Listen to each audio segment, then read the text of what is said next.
Welcome to the New World Center. Please refrain from conversation, text messaging, and leaving the auditorium during the performance. Recording and flash photography are not permitted. And be sure to silence your cell phone and pager. Thank you. Bienvenidos al New World Center. Favor de abstenerse de conversar, enviar mensajes de texto y ausentarse del auditorio durante el concierto. Grabaciones de video, audio y fotografías están prohibidas. Cerciórense de silenciar sus teléfonos celulares y localizadores. Gracias.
Welcome, President and Chief Executive Officer of the New World Symphony, Howard Herring, and City of Miami Beach City Manager, Alina Hudak.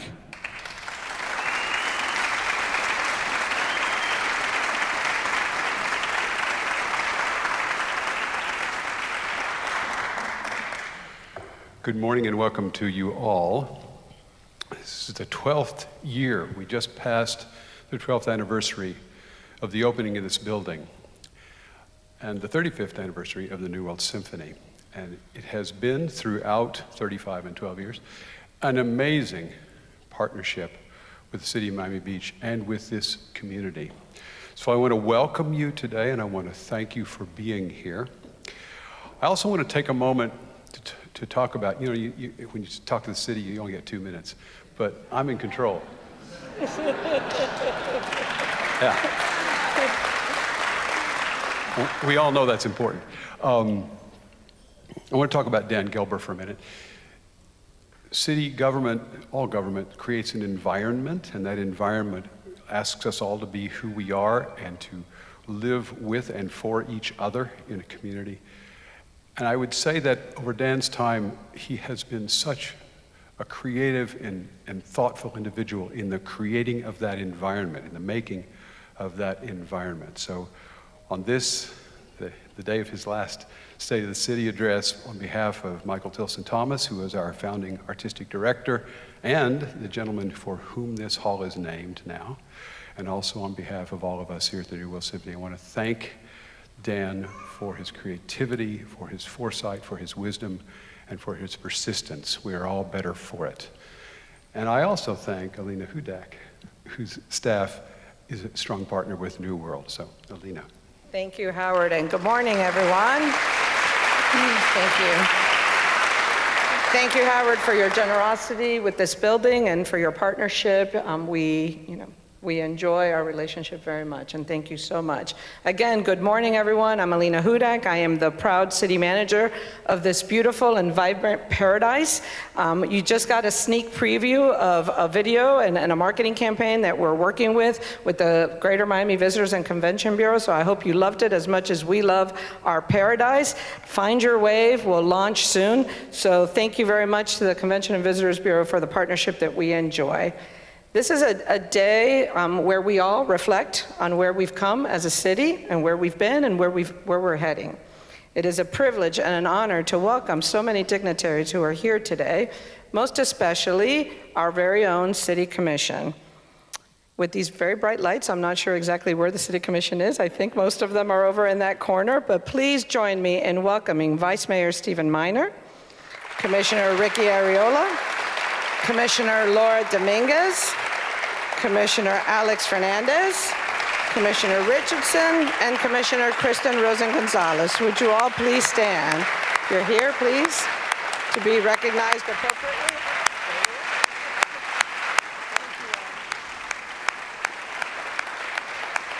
Thank you all so much for your leadership.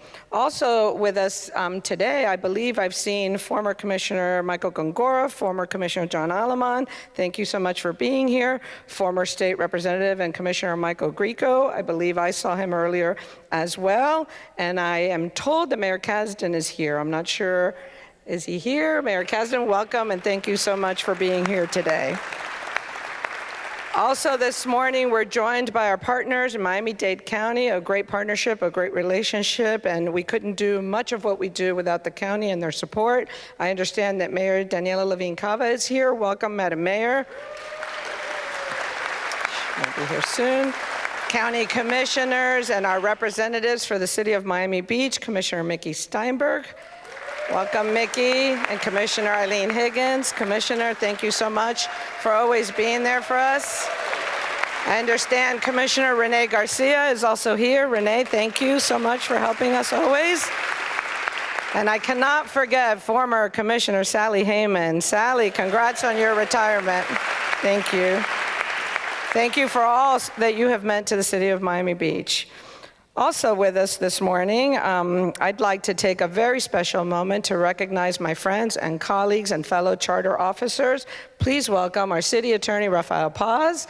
Rafael and his team, I believe, are here. Also, our clerk, Rafael Granado, our Inspector General, Joe Santorino. It is a privilege for me to be able to work with such outstanding leaders.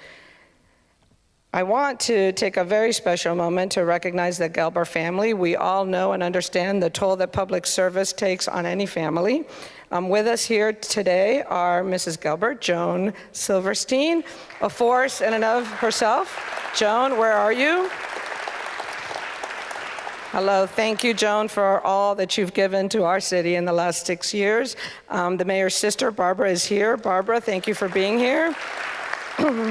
And I know that somewhere pursuing their dreams are the 3 Gelber children watching.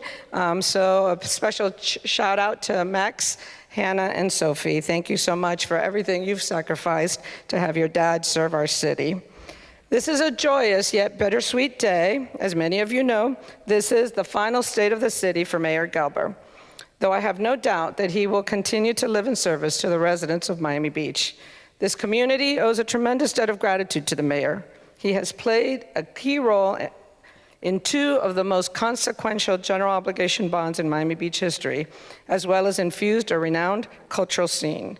Miami Beach residents now enjoy a completed beach walk and have benefited from increased walkability, miles of sidewalks, parks, resiliency enhancements, upgraded infrastructure, and soon we'll see transformational changes to our arts and cultural institutions. On behalf of our administration, Mr. Mayor, we are proud to be here today with respect and admiration for your years of service as our mayor.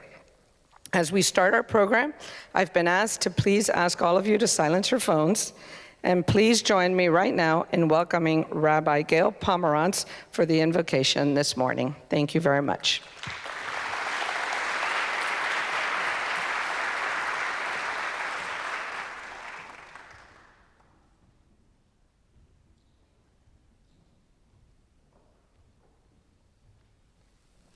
Thank you. It's an honor to be here this morning, as I was there when Dan was installed as mayor, and he and I went to Camp Coleman together for many years when he was the unit head and I was a CIT, and I'm so proud of all his accomplishments. There is a story from the sacred biblical text in Genesis of the patriarch Jacob, who was running away from home to find safety. And there he stopped for the night in the middle of nowhere and used a rock for a pillow and dreamed a famous dream. He dreamed of a ladder that started on the earth and reached all the way to the heavens. And on that ladder, God assured him of his safety and of the many blessings that would come through him and his descendants. When Jacob woke up from his dream, he proclaimed, "Wow, God was in this place, and I didn't even realize it. How awesome is this place?" As we gather here today for this State of the City address, it is a moment for us to count our blessings and proclaim, how awesome is this place, this city of ours. And so often, like the patriarch Jacob, we overlook it. We don't pay enough attention to our wondrous home. This is a time for us to feel a sense of gratitude for all those who make Miami Beach so magical, for all those who serve us day in and day out, morning, noon, and night with selfless devotion. And yet, even as we celebrate this city of ours in the sun, it is not time for us to close our eyes to our imperfections. No, it is a moment for us to hold our eyes wide open and imagine and dream the way Jacob dreamed of how it could be even better, how we could each contribute something of ourselves in service to each other.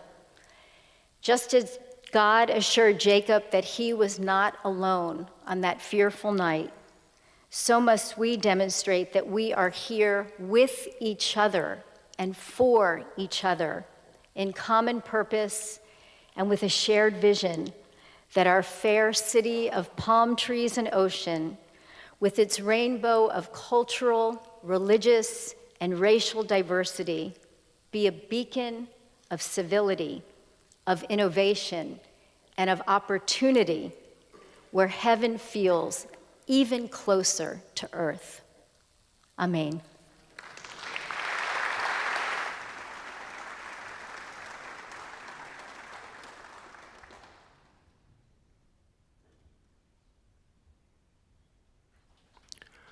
For the presentation of colors, please welcome the City of Miami Beach Fire and Police Honor Guard.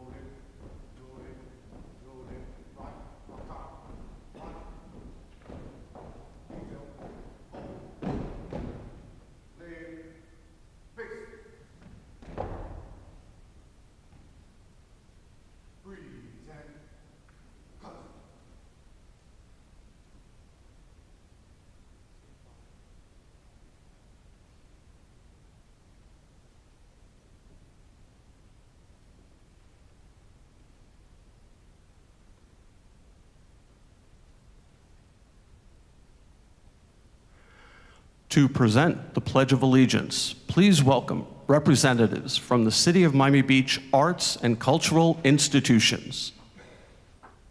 Yours?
To sing America the Beautiful, please welcome Nicole Henry.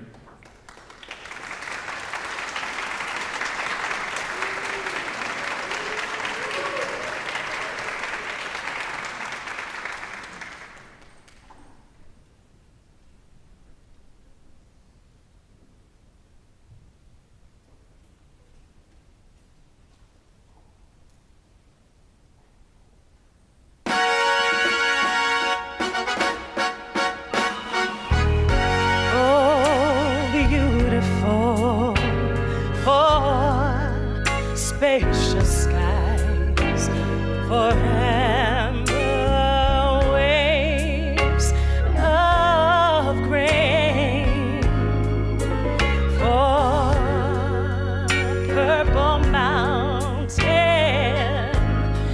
majesty above the fruited plain.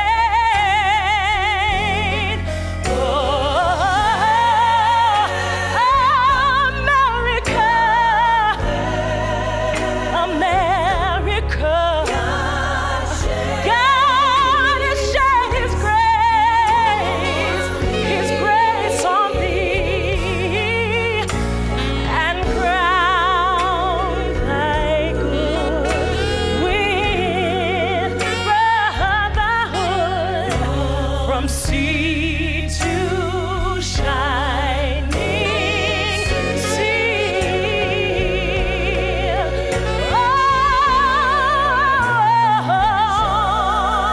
from sea to shining sea.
To present the State of the City address, please welcome the 38th Mayor of the City of Miami Beach, Dan Gelber.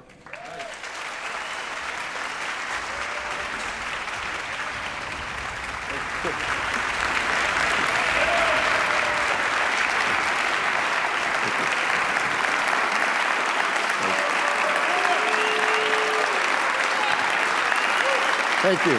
Thank you. Thank you.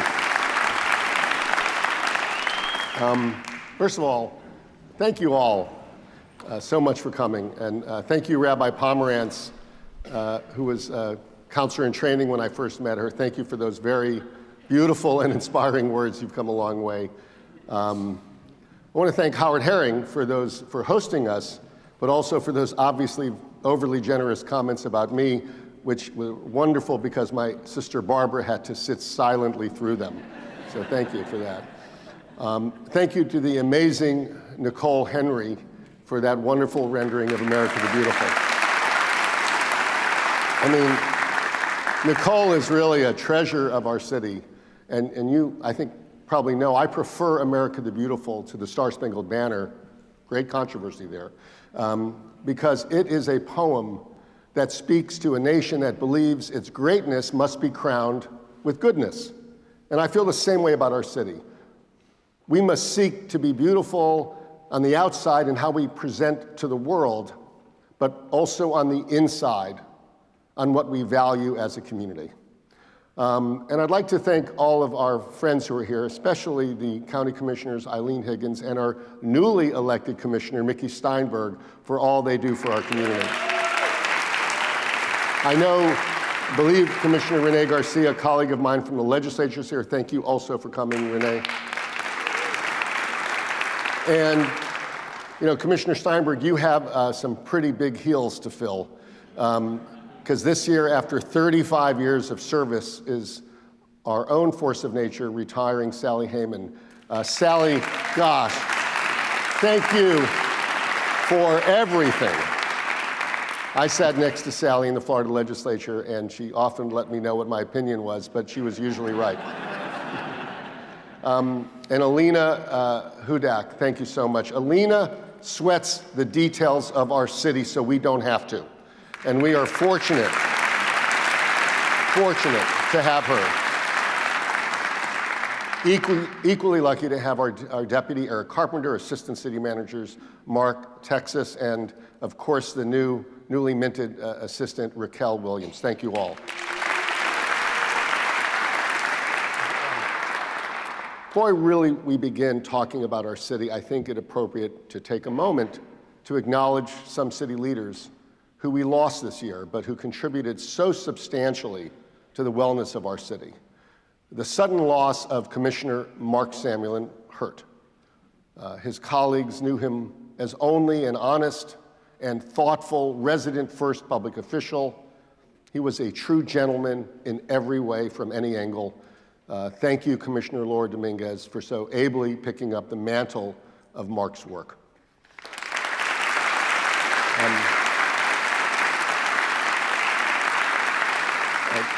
Clerk of Court Harvey Rubin was a longtime beach resident. He served in county government for 50 years. Think about that. He was always a conscientious and able public servant. He was ringing the bell about climate change for decades, well before anyone else even uttered that phrase. And he used his platform to advocate on this issue, which is so critical to our community. So thank you for all of what he did in memory. And of course, Mr. Miami Beach, Michael Aller. Though never elected, in many respects, he was the unofficial mayor of our community. He was responsive and caring, a little bit mischievous, but always fabulous. And those are exactly the adjectives that we use to describe our city. That's why he was Mr. Miami Beach. And we will obviously miss all of these wonderful public servants. Finally, I'd like to recognize my wife, Joan Silverstein. First of all, don't clap yet. Wait till I tell you about her. First of all, thank you, Joan. Where are you? There she is. Thank you. For taking time off from your unimportant job as a federal prosecutor. So Max is now a freshman in college. Our nest is entirely empty other than Roxy and Buddy. So we have absolutely nothing to do right now. So Joan, sorry, you're stuck with me, and frankly, I wouldn't have it any other way. I love you. Thank you.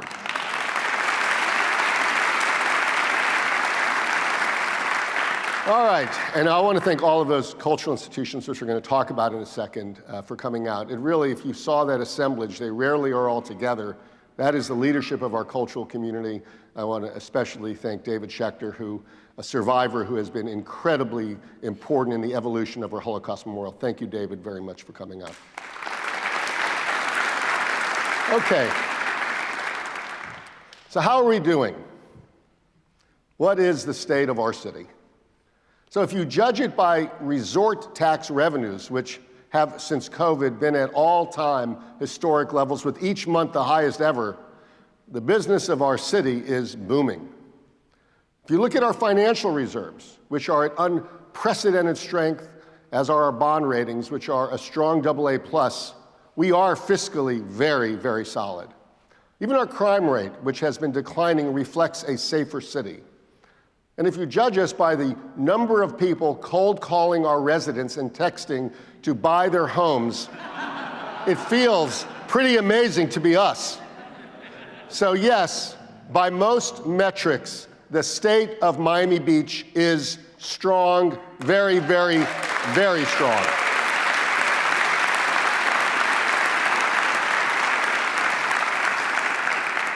But we still have challenges that must be met straight on. You know, like most cities, Miami Beach has evolved over the decades like the phases of a life. When I was a kid, it was the Coppertone toddler phase, when our city was defined only by its retirees and northern tourists with zinc on their noses. Later, we went through our Miami Vice phase, perhaps an adolescence of sorts, with models and lots of clubs and Will Smith's famous Miami song, letting the world know we party to the break of dawn.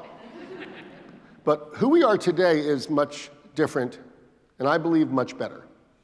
We are a truly cultural city that values its green spaces and respects its environmental gifts, that embraces its diversity, and there is still partying going on, I am told, even sometimes to the break of dawn, but so much more is happening here, so much more now defines us. There can be no question at all, that we are in the midst of a generational moment in our city's history, and indeed the wider community's history. The interest from people who want to come here, to work here, invest here, is unprecedented. How we harness it, lean into it, and command it will define whether we have discovered the best version of our city or whether this is just another fleeting moment. So let's talk for the next few minutes about our path to assuring that this vision of our city, of a live, work, play community, is durable and long-lasting. How to grow those attributes. But also let's discuss the real challenges we face, so we can confront them head on, so they don't overwhelm what we love about Miami Beach. Now, regarding the positive, my vision for our city has focused on strengthening our art and culture profile and upgrading our parks and green spaces. Okay, you can clap, but it's going to come a lot now. I believe these attributes, they create something that all great cities possess and lesser cities aspire to, namely a true sense of place. And in these areas, there has been nothing short of a true and total renaissance. Until really only a few decades ago, the art and culture scene was limited in South Florida. When I was a teenager, at my first job ushering, yes, life has not been kind to me, ushering at the convention center, our cultural fare was professional wrestling and boxing. But so much more has happened since then. Art Basel and some of our premier culture institutions like the New World Center, the Miami City Ballet, the Bass, and Miami New Drama gave us a taste of what we could be. And the growth over the last 20 years, and even the last 10, has been remarkable. Public art seems to be just appearing magically throughout our city, like the beautiful plinth donated recently by Irma and Norman Brayman to Pride Park, or Star Child, who I think just landed on 41st Street one night without anybody knowing it. Music seems to be creeping into our open spaces as groups like the Miami Beach Classical Music Festival, thank you Michael Rossi and Jonathan Plutzik, make our city their stage. So I was not surprised, not one bit, when 65% of our residents voted last November for our $159 million cultural bond.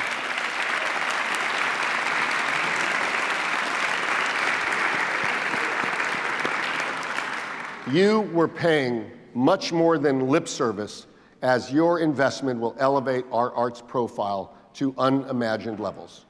It will be difficult to name a single city our size in the world with the volume of cultural venues and activity. And that does not even include the critical mass of museums and performance spaces directly outside our border.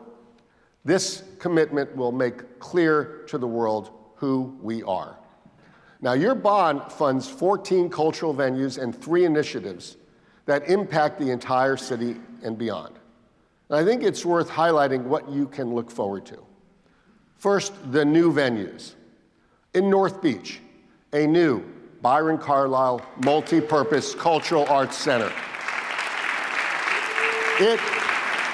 It will include some or all of the following: movie theaters, a black box performance space, exhibition and education spaces, a cafe, perhaps even Arts Force housing.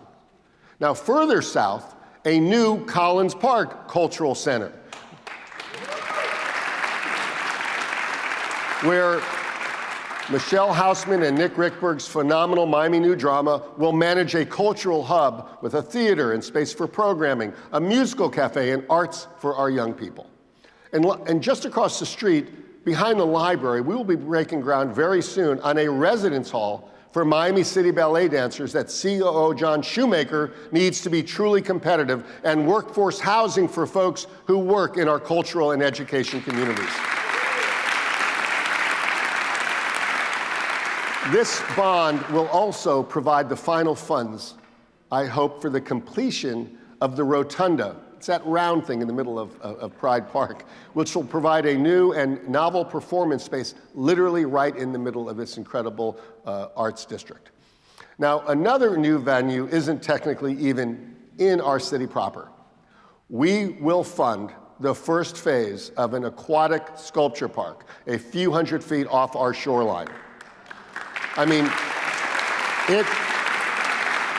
it will not only be an exciting destination for ecotourism, but this brainchild of Jimena Kemenos also serves to reinforce our critical reef line.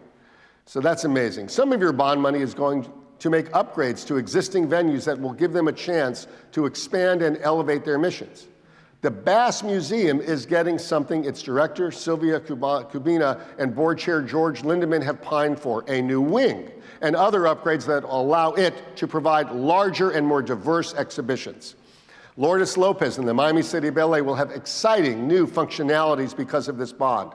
The Botanical Garden will make needed upgrades so that T.L. Brown and former Commissioner John Aliman and Susan Askew can present more diverse and amazing events and take on an even greater presence in our community. And right next door, the Holocaust Memorial is undergoing an already approved expansion so that it will have exhibition halls, holographic survivors, and Executive Director Sharon Horitz will have the opportunity to grow its mission to fight hate and anti-Semitism, which we know, unfortunately, is on the rise in the world. And it just keeps going, guys. I'm sorry, but it's a big bond and it's a lot of culture. In South Beach, the funds for the Wolfsonian will allow our partner FIU and Director Casey Stedman and former Commissioner Joy Malakoff to complete its major expansion so that it is more integrated into the community. And another FIU collaboration, the Jewish Museum in South of Fifth, will also get a much-needed refresh that Susan Gladstone has been asking for. On Ocean Drive, the Art Deco Welcome Center on 10th will be enhanced to meet new programmatic needs, so Daniel Seraldo will have even more to do. Let's keep him busy.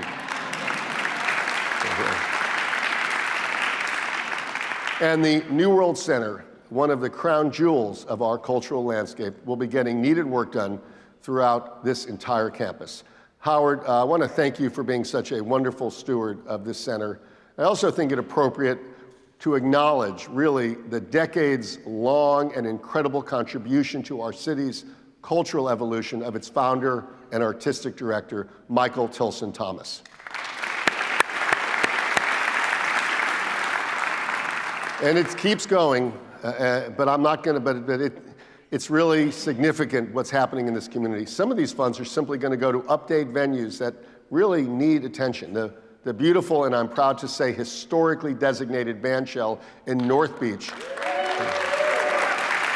Well, it will finally get a real backstage, a cafe, and other needed upgrades to help James Quinlan program this incredibly beautiful venue. And right next door to our Oceanfront Center, will finally receive the enhancements Victor Diaz has let us know it needs to provide better programming to so many, especially our seniors. And our seniors, because of this bond, can look forward to the Hispanic Community Center at the Coral Rock House opening. So that's amazing. And I want to just thank Gloria Campos from my office, who really treats our greatest generation with such love and respect. Thank you, Gloria. On Lincoln Road, the Colony Theater, which has become a hub of so much cultural fare, really due to Miami New Drama and its incredible impresaria, Michelle Hausman, who, yes, I've now acknowledged twice, will finally get its desperately needed upgrades to nearly every facet of this historic theater. And the Fillmore, which has fallen well below what we'd like it to be, is due for a major renovation. It is my hope that our partner Live Nation will contribute even more so that it returns to its not just original glory, but something incredibly special. Thank you. You know, it's not just venues. The bond also provides for unique and special artistic elements and investments in our city. I don't think people realize elements that will make these spaces so special and unforgettable. There are funds to support workforce housing for those employed in our cultural institutions.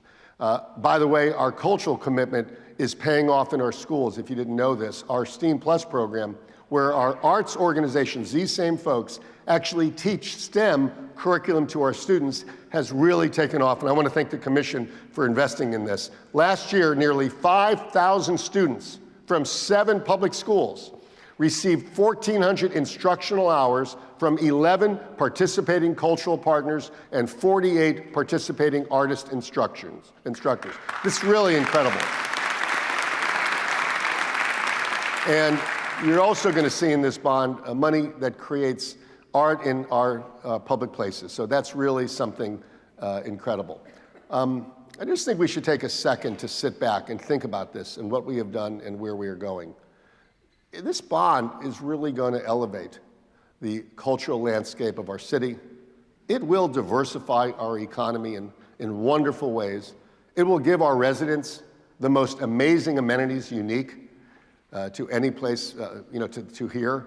And it will project to the world who we are.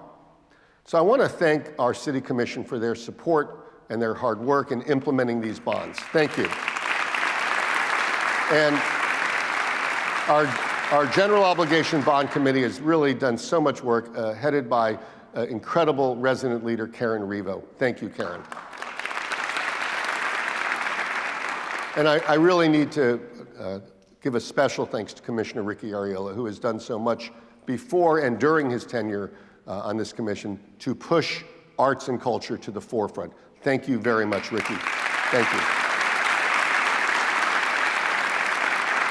And finally, to all of the cultural institutions represented here today who have made this their mission, not just recently, but their life's work, please stand if you work for or support one of the cultural assets that we will be funding. Please stand if you're from any of these cultural assets. It is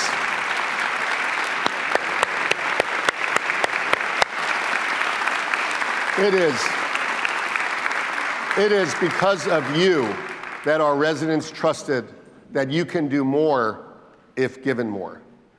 My hope is that we will issue these bonds in the next few months so that this arts and culture evolution and, frankly, revolution can really commence. So none of this will happen on its own. I'd like to really thank the head of our GEO Bond program, the unstoppable Maria Hernandez, our Capital Improvements Department led by David Martinez, and Adrian Morales from Property Management and his team. Thank you, David, Adrian, and Maria. So in the same way that art and culture helps define a community, parks and green spaces are also critical to creating a sense of place. And of fostering community, of supporting families, of giving residents, young and old, a chance to enjoy our extraordinary climate and our healthy lifestyle.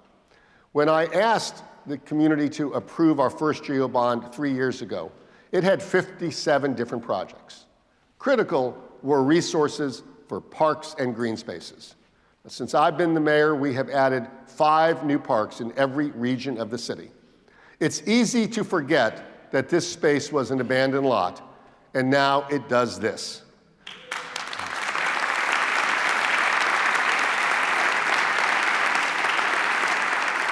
Or that, this was a parking lot, a glamorous parking lot, but is now a beautiful sculpture park for all of us to enjoy.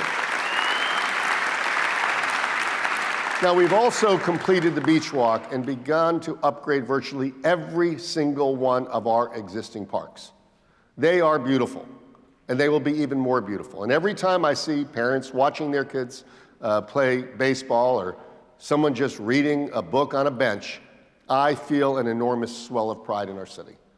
And this year we have even more to look forward to. We will finally break ground, yes, on our new 19-acre Bayshore Park, which will include open meadows, water elements for resiliency, tennis, and yes, more pickleball, a dog and tot lot, a fitness area, and a much-needed butterfly garden. Maurice Gibbs Park's complete renovation will also begin this year with its custom-made music-themed play structure, fishing pier, walking paths, dog park, and bay overlook. It's really going to be beautiful. Brittany Bay Park will reopen this month with a new living shoreline and upgraded park features. Now, both North Shore and Flamingo Parks will begin their $20 million upgrades as well this year with all sorts of public-facing improvements because you can't have too many butterfly gardens in a city.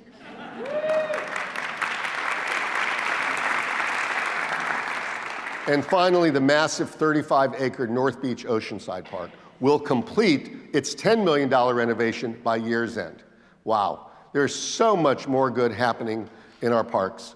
Whether you want a place to walk your dog or are looking to just take up pickleball, said pickleball twice, I'm supposed to say it 3 times according to the pollsters, so much more and better is coming. Now, equally important is our parks programming. Our city park staff are on a mission to create timeless and infinite moments of fun, joy, and excitement. They're unbelievable, and I just want to really thank, and I'm putting their pictures up, John Rebar, our parks director, and Jose Del Risco, thank you so much, and Leslie Knope, Cindy Casanova have put together some of the most innovative programming for children of all ages. Sorry about that Leslie Knope thing, but it's never going to end. Now, our open spaces also include streetscapes and promenades. So many projects to get people out of their cars and homes and make our city more walkable and bikeable are in the queue or under construction right now. The city will begin construction on a protected bike lane on Indian Creek from 26th to 41st Street.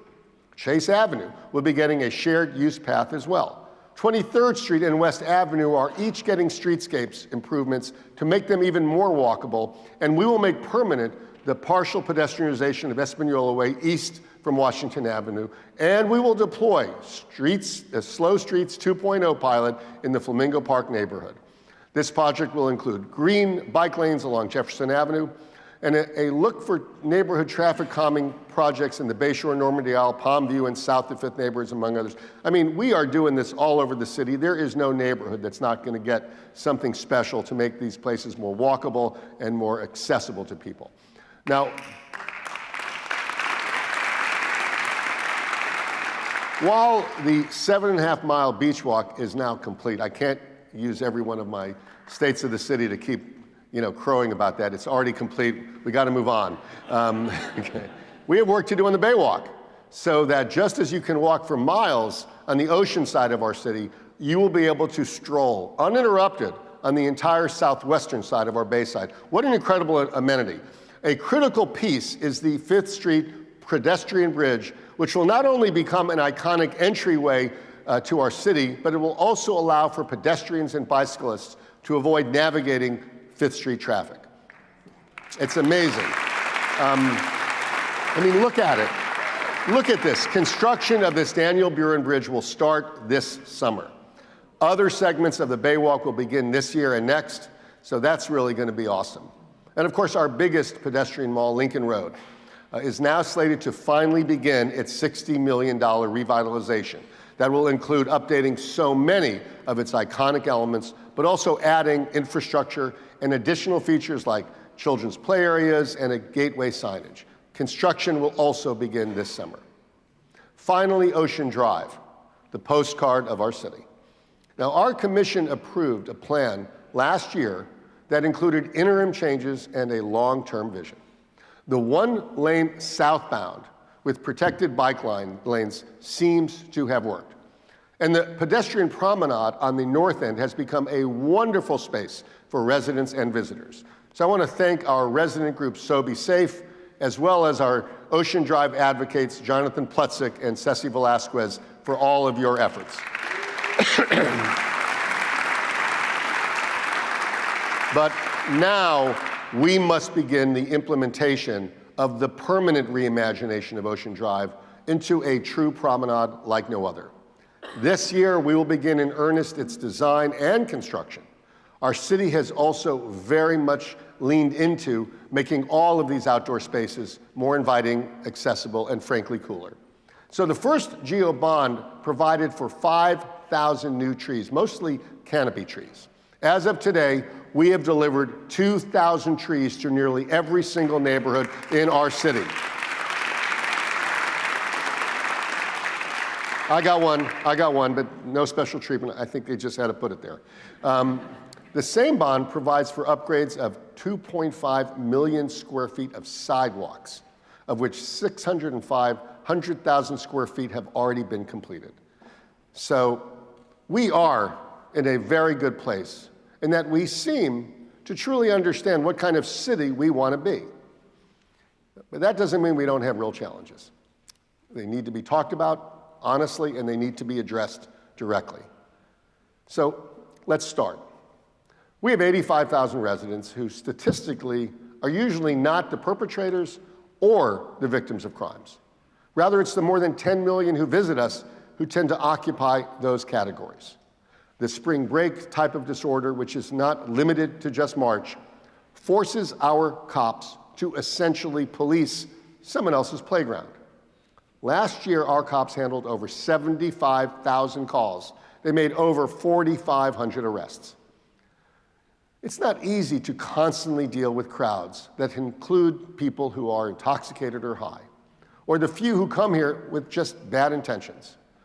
And our cops, well, they are under a microscope. But they get up every single day, prepared to do something difficult and even heroic. So Chief Clements and Deputy Chief Jones, thank you. Thank you, all our police. Thank you for what you do every single day and what you're prepared to do every day. But we need more police and policing because we can't allow some of the disorder in South Beach to interfere with police presence elsewhere. And South Beach has so many residential neighborhoods now, we can't forget about that. So we need a constant and overt police presence. So you know, our newest budget provides for new police officers. We have onboarded 17 new officers this year, and 13 more will be in the police academy next month. That's a lot of more police. We've also converted 20 park rangers from part-time to full-time, which will provide an enormous amount of coverage in parks and on the beach walk where it is so needed. So last year, by the way, we also added an entire bicycle patrol squad to the Art Deco Cultural District.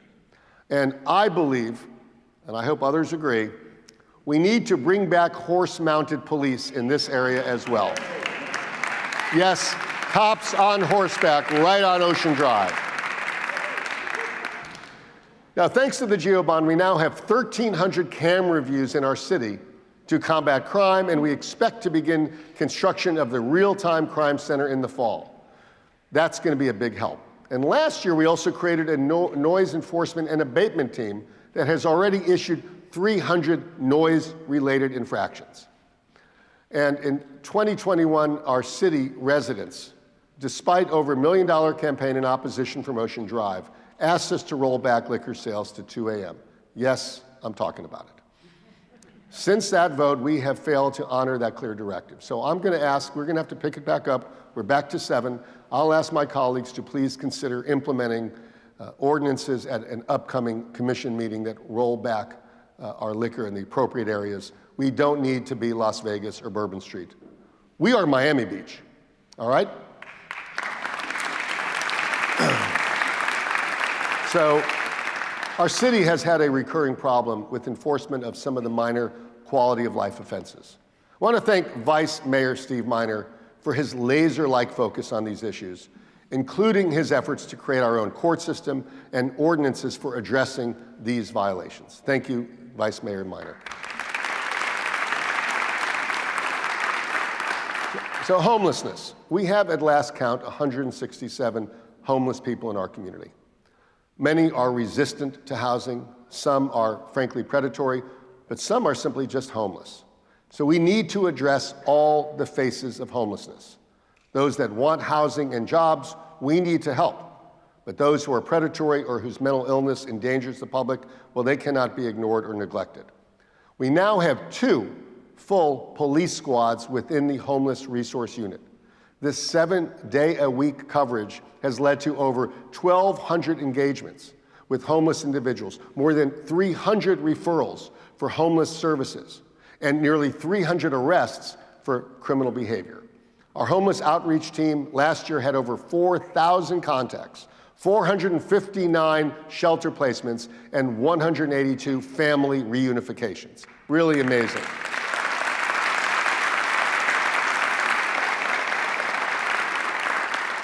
These are real people, and they have real stories, like Wanda Jamain, a special needs elderly grandmother who caretakes for 2 special needs grandchildren.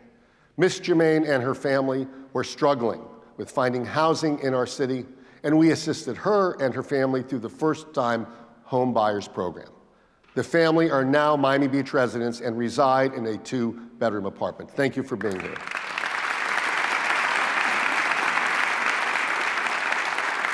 Or Gene Keener, our homeless outreach services team worked with Mr. Keener, a single dad with 2 children, and temporarily placed them in a hotel for 2 days while we secured permanent housing. We assisted the family with rapid rehousing and paid for 3 months of rent assistance and parking. This single father is now working full-time and is successfully housed in Miami Beach. That's pretty amazing. It's so important that we get this right, because there are communities just like ours, and you've probably been to them, that have been overridden with homelessness. We have not, at least not yet, which is why I urge our commission to continue to support county efforts led by Mayor Daniela Levine Cava to build housing throughout the county for those homeless willing to accept placement. We need to do that.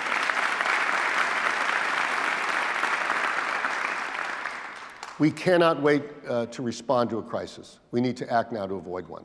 And look, it's hard, I know. I've seen the officers, the employees who do this. There is nothing easy about addressing homelessness. So I would like to acknowledge the people in our city who do this. Alba, where are you? Stand up, please. Alba Tari, who runs the outreach side. Thank you. And Sergeant Jerome Berrien, where are you? Is there, who leads the police side. Really, they do remarkable work in a very difficult area, so we're grateful. Now, beyond homelessness, we need to worry about making sure we have affordable housing inventory. That's an issue here and, frankly, everywhere. Now, many of the projects I've already spoken about, especially those that will support workers in the cultural and arts community, that has some potential, but it's limited. It's got limited impact given the massive unmet need that exists. I think our new CRA in North Beach can really contribute meaningfully because it will essentially allow us to sort of rededicate captured funds of raising property values to workforce housing. That's what it does. It's like a mousetrap that does this. So I want to thank Miami-Dade Commissioner Higgins for your efforts, and of course former Commissioner Sally Hayman for yours, and to my colleague Commissioner Rosen Gonzalez for reminding us of this very important and unmet need. Thank you all.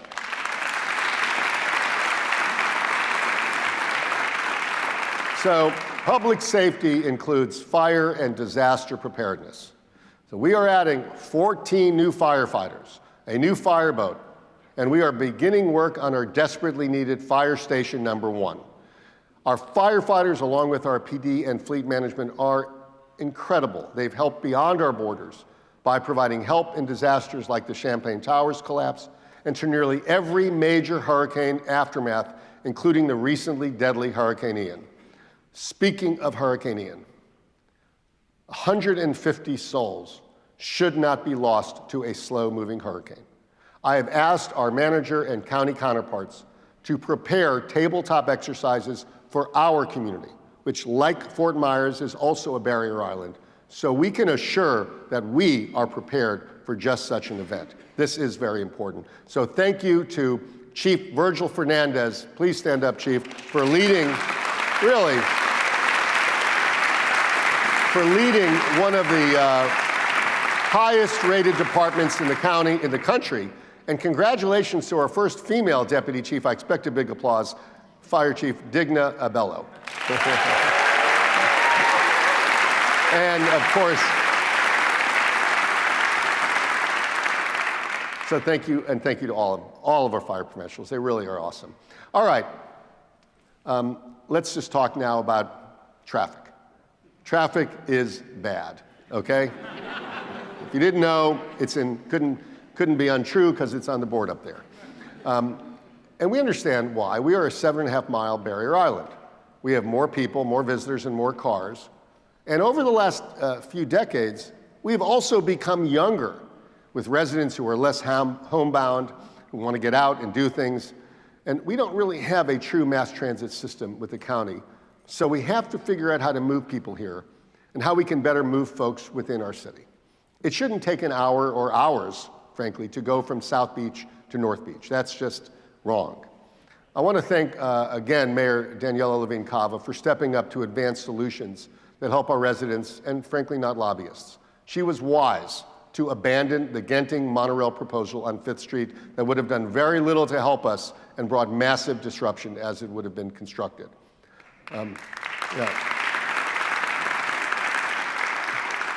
I believe an extension of the Metro Mover could provide a one-seat ride to downtown and other hubs. But we need to be thinking about that, but those won't happen for years or longer. And we really do need relief now. Our free trolley is moving 225,000 people a month and is now available every 15 to 20 minutes. So that will help. Thank you to my commissioners for making that happen. Bus rapid transit is a medium-term fix, especially to move workers to our hotels and hospitals. But that is not solving our problems immediately and in the long term. Many of our arteries are controlled by the state and the county. Our drawbridges are controlled by the Coast Guard. Some of our roads will soon be subject to construction, adding even more challenges for our residents. So I think it's important that we get together on this with all of the different facets of those involved. So we will be convening an all-hands-on-deck summit where county commissioners, state officials, federal authorities, and even FPL, we're going to have to roll up our sleeves and help us address these real congestion challenges. I know my commission wants to do this. I appreciate so much the hard work of Commissioner Alex Fernandez, who has done so much to bring this issue to the forefront, and Commissioner David Richardson, who serves and represents us on the Regional Transportation Authority. County Commissioner Higgins has also been a strong advocate for us on traffic issues, and our former colleague and new County Commissioner Mickey Steinberg will continue her fine work. We know that. We will need all of them to solve this challenge. Let's finally talk about something that is not unique to our city, but what our city is addressing first. All over the world, cities are wringing their hands as to how to address climate change and sea level rise. We are past the point of worry and words. We have a plan. We are well into that plan, and it is working. In every place we have raised our roads and converted to a pumped water management system, we have substantially reduced flooding. That is working, folks. Our approach works. It proves this challenge is entirely surmountable. But we need to continue to be aggressive, because if we don't act, we will suffer real repercussions as a community. I want to thank all of our West Avenue resident leaders. Phase 2 will commence construction within 3 months. We have designed 60% of our First Street road raising, so that project will soon follow. But beyond those projects, over the last few years, our city has become, and I'm so proud of this, a true leader in environmental stewardship. Our plastic-free Miami Beach program has reduced single-use plastics throughout the city, with nearly 200 participating restaurants. So successful, by the way, that the county and other cities across America have replicated our exact program. It's amazing.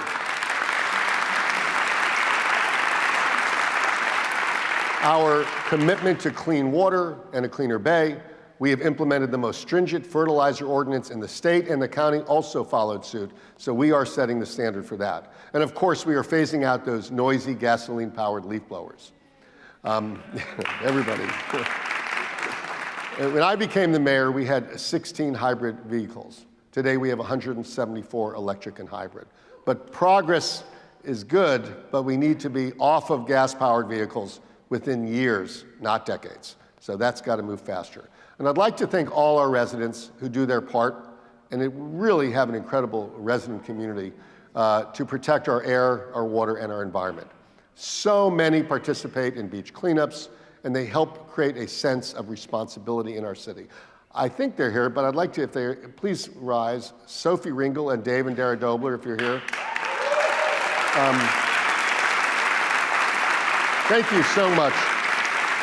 Honestly, I thank them every state of the city, but I feel like I should thank them every single day because they're working every single day on a kayak or just with a whole bunch of people, making sure that our beaches are clean. And thank you, Alex Fernandez, for getting rid of those cigarette stubs. We're really happy to see them off of our beaches. This couldn't happen without a really committed staff. I've always been so proud of our sustainability and resiliency section. Thank you, Amy Knowles and her team, for creating a more sustainable community. And I want to give a special call out, and you don't have to applaud if you don't want to, it's not necessary, to my, that's a joke, to my insanely talented Chief of Staff, Michelle Berger.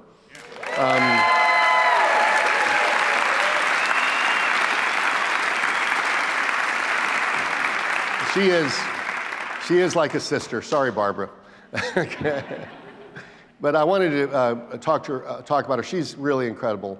And her work on the Aspen Ideas Fest Climate is something that most of you don't even know about. On March 6th, leaders from all over the world in government, academia, and business will meet in our city for this second annual event. It's unbelievable. We are the host to plot solutions to our world climate crisis.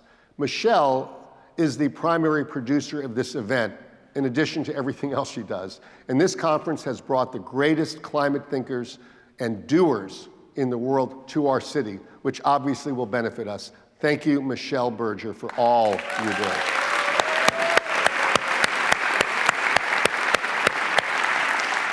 All right, let's bring this home, all right? When my father swore me into this office 5 years ago, I had a plan, but as Mike Tyson famously observed, everyone has a plan until they're punched in the face. COVID was that punch.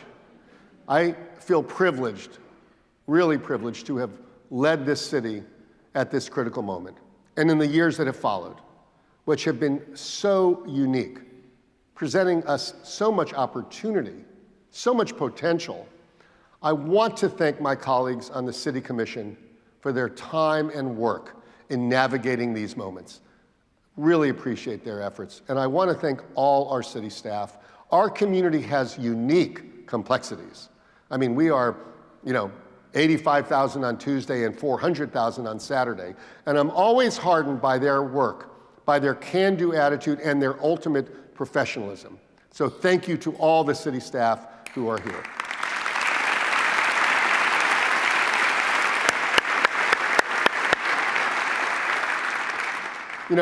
I try not to take for granted the exceptionalism of our community, but it's really hard not to. I mean, we all see it. I see so many moments that in any other place would be unique and mind-blowing. But for us, it's just Tuesday. And integral to each one seems to be residents who see the canvas of our community and decide, I can work with that. Like the community that has made the North Beach Fountain a center of cultural activity, led by the mayor of the fountain, David Sexton.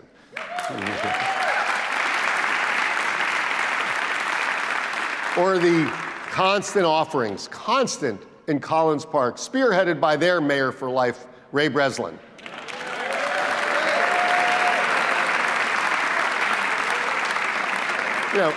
Or the mayor of Belle Isle, Wendy Rugg, who finds ways to generate a sense of community in her corner of the world.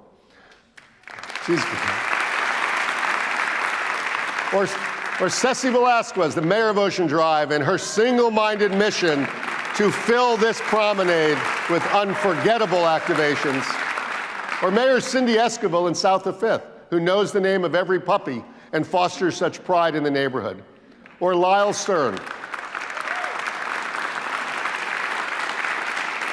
Lyle Stern, the mayor of Lincoln Road, figuring out how to put culture into every corner of this historic promenade.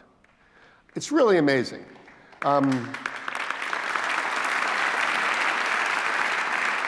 You know, when Commissioner David Richardson spearheaded our food drives during COVID, and I watched, I think, thousands of our residents show up to help strangers over and over and over again, and still show up because David's efforts continue, it was a reminder that we are not just any place. We are a special place. When you live in our city, when you live in Miami Beach, you have a sense of place. And that, my friends, that's exactly what we're going for. So remember, millions of people spend months and years saving up so they can spend just a few nights in our city. Smile. You get to wake up in Miami Beach every day. Thank you for the privilege of being your mayor. Thank you.